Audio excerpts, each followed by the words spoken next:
kita bagi pembicaraan kita ada dua. Pertama adalah fasilitas pesawat ya. Baik.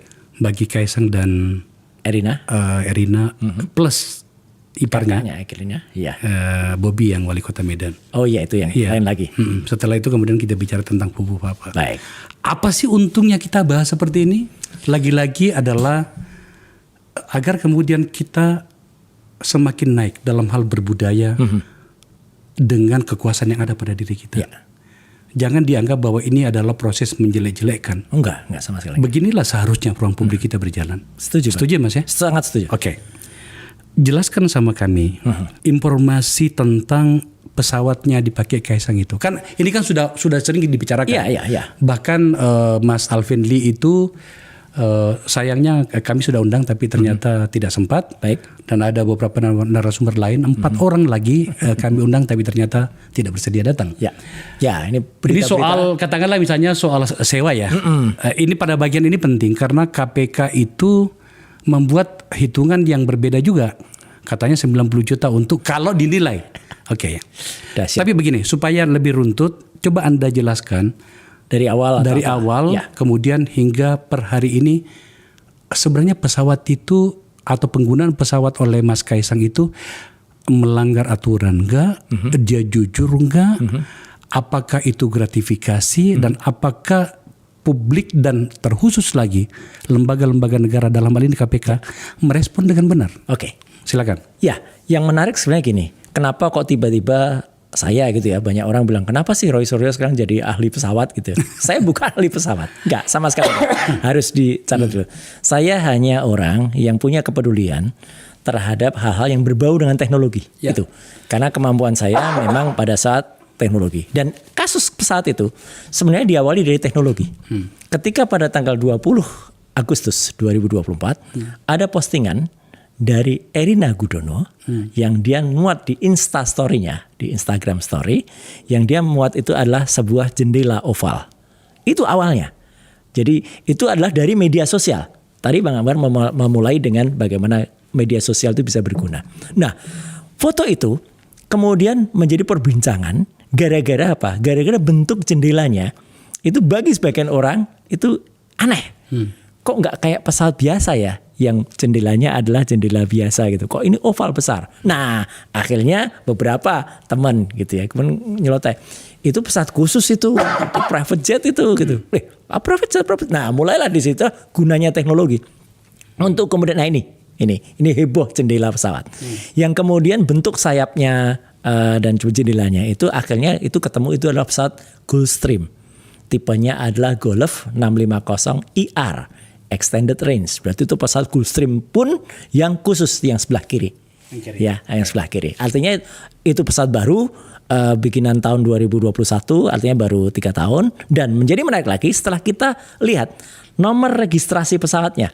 November 588 Sierra Echo.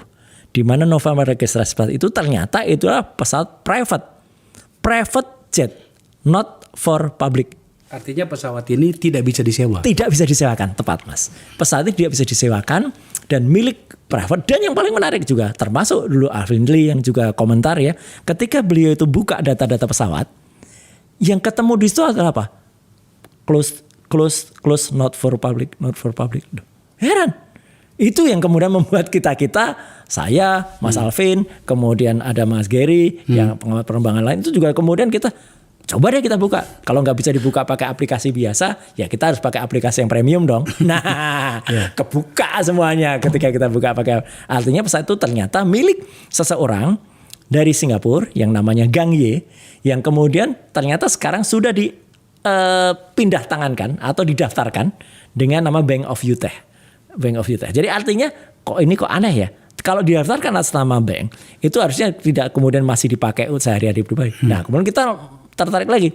Oke, kita buka dulu ini data-data pesawat. Ketemulah yang menarik bagi saya adalah pesawat ini ternyata beberapa kawan tuh nggak nemukan pesawat itu ada di mana gitu loh sehari-harinya.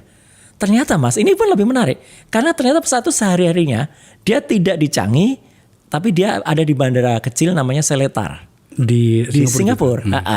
Bandara kecil itu bandara private juga. Itu semacam kalau di Jakarta itu bukan Cengkareng, bukan Halim, tapi semacam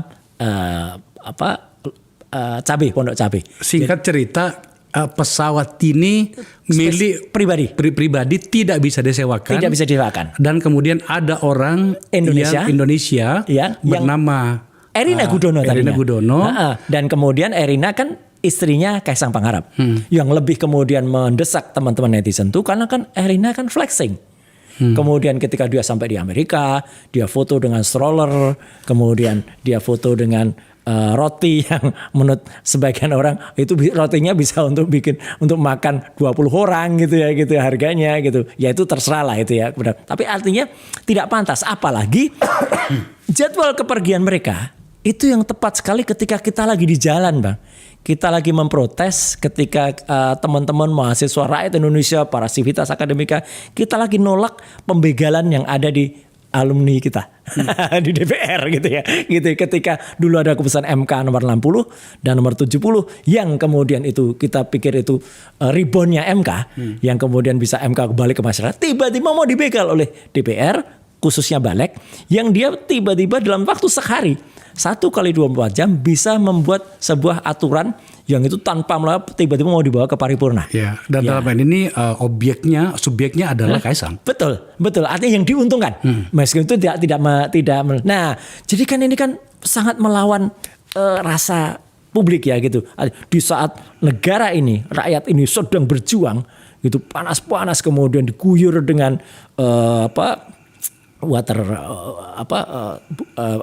semprotan air gitu ya, water cannon gitu ya. Kemudian tiba-tiba ada 2 orang, kita awalnya kan taunya 2 orang yang sedang melancong ibaratnya gitu ke Amerika kok pakai private jet. Nah, terus kita bertanya-tanya, itu pesawatnya siapa? Kemudian, nah dari situlah teman-teman yang sekarang kita sebut sebagai private investigator, yaitu para netizen plus 62 ini bergerak. Menarik bergeraknya karena mereka mulailah dapatnya. Dan ini yang kita sebut sebagai data, Mas. Jadi teman-teman ini sekarang kita kayak kompak banget. Ada teman-teman yang ngumpulin data. Data itu nggak bisa berguna apa-apa, Mas. Kayak kalau kita tampilkan di Twitter gitu, celep udah, cuman foto aja. Nah, orang-orang kayak Pas Alvin Lee yang ahli gitu ya, Gary, kemudian aku juga itu fungsinya ada merajut data-data ini menjadi sebuah information.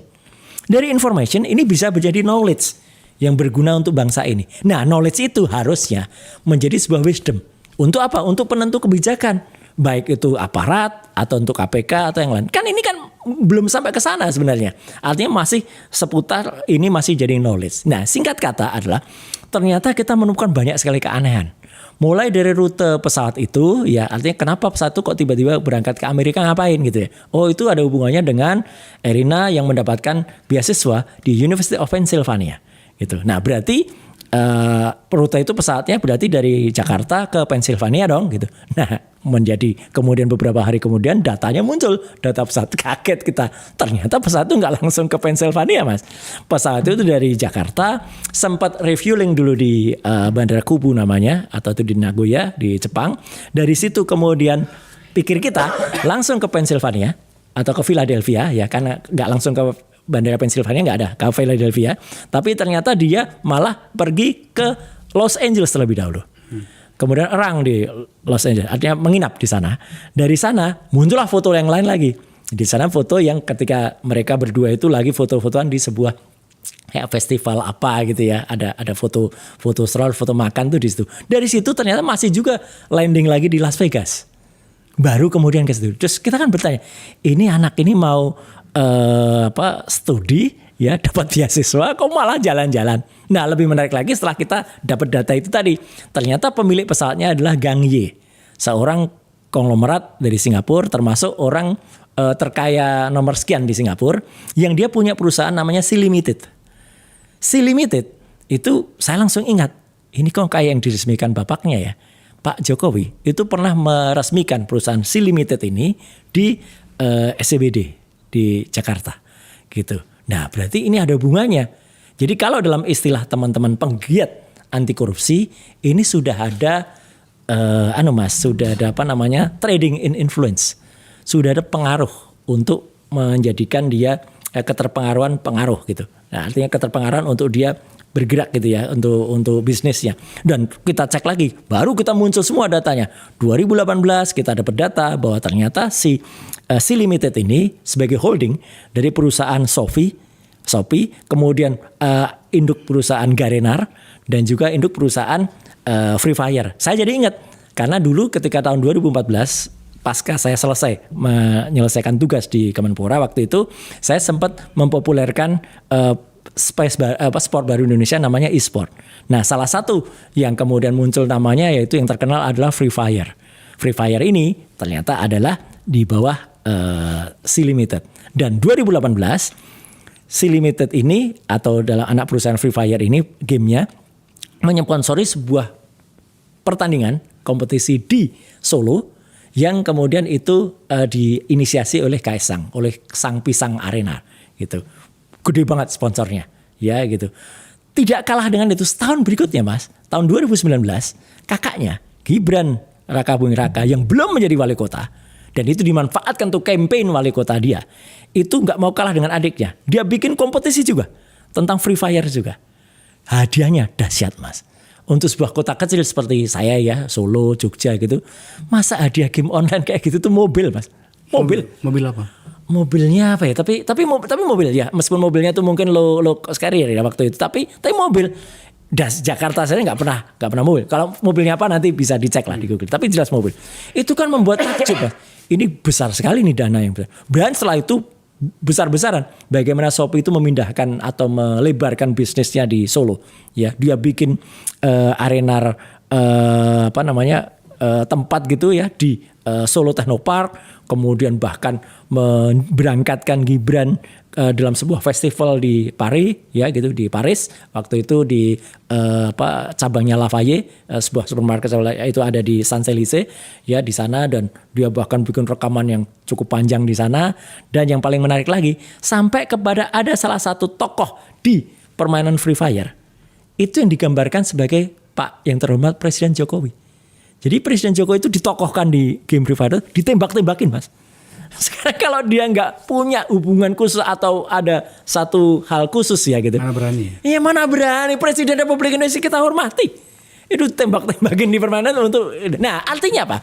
Ini tidak mungkin dilepaskan dari ya. Bang Bar kan tahulah pernah di Komisi 3 juga kan. Gitu. Artinya tidak mungkin dilepaskan dari itu tadi adanya pengaruh. Nggak mungkin seorang namanya Kaisang Pangarep dan istrinya Erina Gudono itu yang kemudian dipinjami pesawat ya, kalau itu pinjam atau disewain pesawat ya, kalau dia bukan sebagai anaknya presiden atau adiknya wali kota. Sampai dari situ dulu. dulu.